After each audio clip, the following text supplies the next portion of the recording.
Good evening, Facebook friends and YouTube followers. This is Rich again, back for your third and final video blog of the night for Wednesday, December 10th, 2014, around 8:05 p.m. in Billerica, Massachusetts. It's still a little damp out, and tonight we could get some slim coatings in the Merrimack Valley area. You have to go outside of Worcester to get some significant snowfall. The next couple of days could be some rain showers of snow flurries, but not to amount to much. And this weekend sunny breaks, and it will be a couple of degrees below average, but it will take any temperatures we can as a couple of degrees below average, not seriously cold or seriously warm. Some news to report: the Philadelphia Phillies traded their shortstop Jimmy Rollins to the Los Angeles Dodgers, and also the 2015-2016 NHL salary cap projection will be about $73 million. That's their projection. And that's about it on the news. My next subject is my third and final video blog of the night, and my third and final video blog of the night is about the Christmas special Santa Claus is Coming to Town, which is a classic Christmas special that's been on the air for many years. It was produced by Jules Bass and Arthur Rankin, and it made its debut on December 14th, 1970 on ABC, and it still airs in every single year on ABC and ABC Family.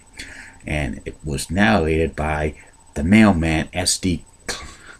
Cleaner, who was voiced by Fred Astaire. The other voices of Santa Claus is Coming to Town was Mickey Rooney, he played Kris Kringle and Santa Claus, Keenan Wynn, who played the Winter Warlock, Paul Frees, who played Burger Meisterburger, the newsreel announcer, Grimsley, and Topper the Penguin, and the Kringle brothers.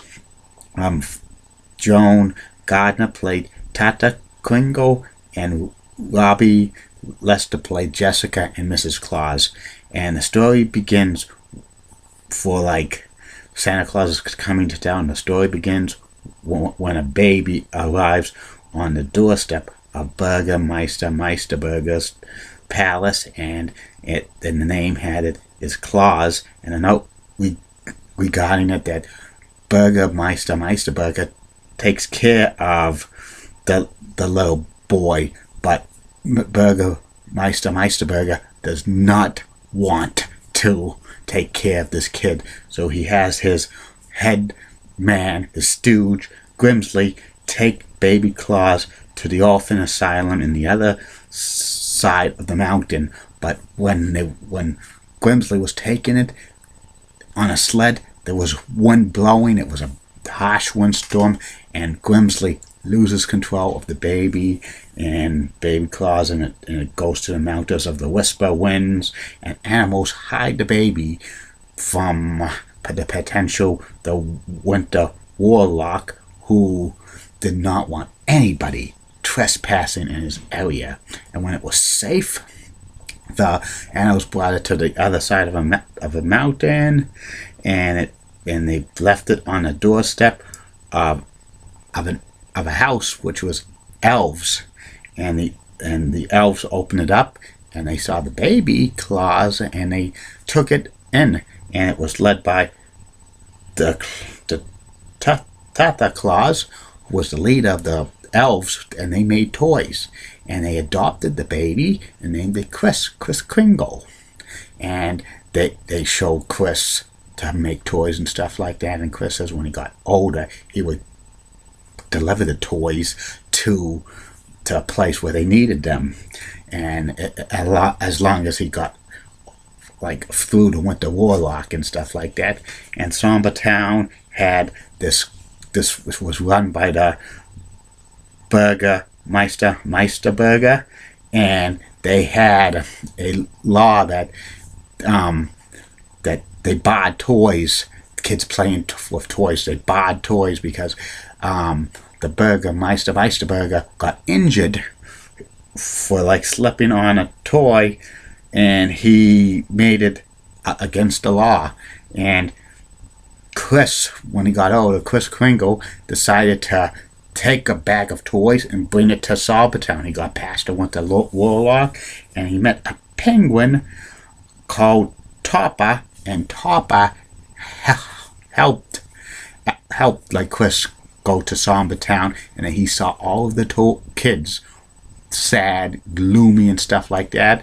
He asked the kids, "What's the matter? We can't play with toys." Oh, is that right? And he gets all the kids the toys. And then there was a lady named Jessica, and she says, "What are you doing here?" She was a teacher. She says, "You don't, kids can't play with toys. It's against the law in this town."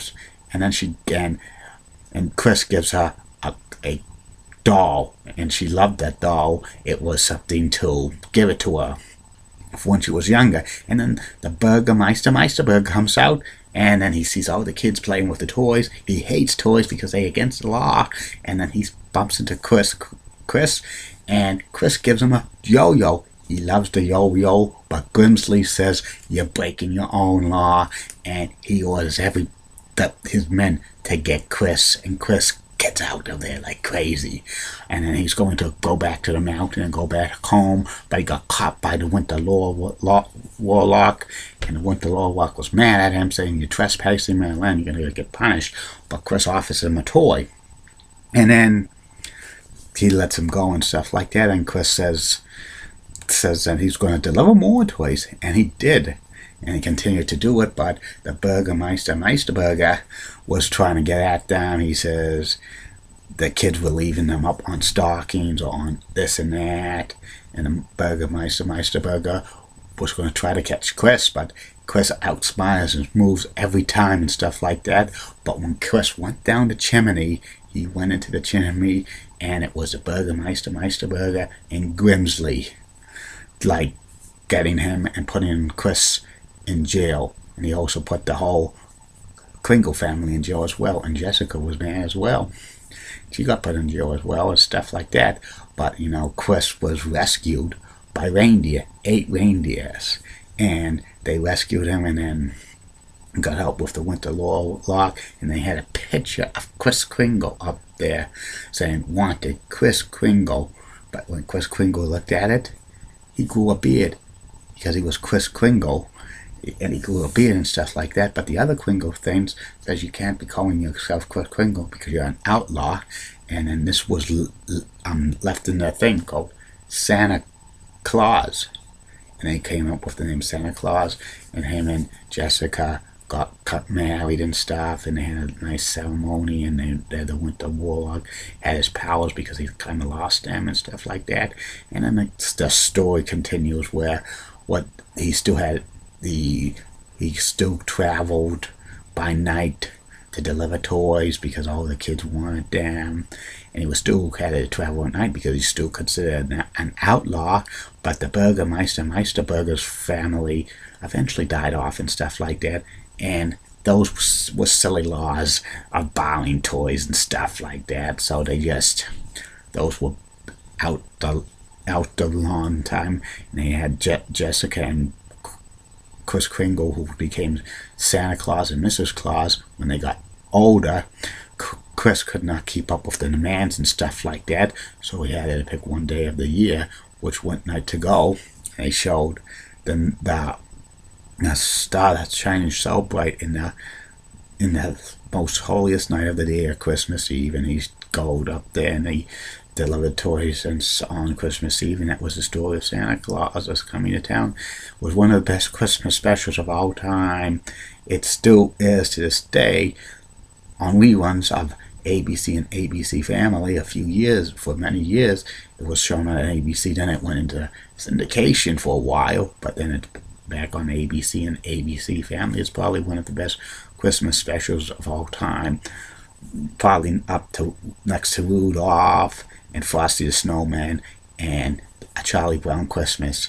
And that's about it. Facebook friends and YouTube followers. I'll be back tomorrow with 3 more video blogs. Those video blogs that are coming tomorrow will be about the top 10 TV talk show hosts of all time, and the True Hollywood Story. And the third and final video blog of the night will be about Boston radio host Howie Carr, and don't forget Facebook friends and YouTube followers. Coming soon to these video blogs, definitely blogs about Julie Broughton and Heidi Lee Pratt. They're coming, folk. They're coming, two of the nicest ladies in the world with nice smiles and great legs.